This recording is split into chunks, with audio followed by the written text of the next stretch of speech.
Hello friends, ఈరోజు అటుకులతోటి poha recipe ఎలా చేసుకోవాలో ఈజీ మెథడ్లో మీకు చూపించబోతున్నాను. పిల్లలకి ఈ విధంగా చేసి పెట్టారనుకోండి, ఎప్పటికీ ఇలానే కావాలని అడుగుతారు. చాలా అంటే చాలా easy process and tasty and బాగుంటుందండి. మీరు ఒకసారి ట్రై చేయండి.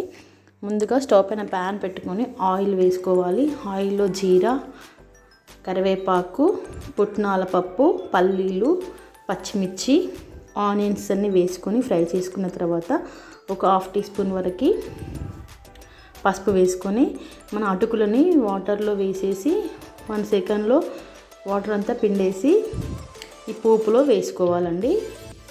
వేసుకొని ఒక 2-3 మినిట్స్ వరకు ఫ్రై చేసుకొని మన టేస్ట్కి సరిపడంత సాల్ట్ వేసుకొని మరొక 2 మినిట్స్ ఫ్రై చేస్తే టేస్టీ పోహా అనేది రెడీ అయిపోతుంది.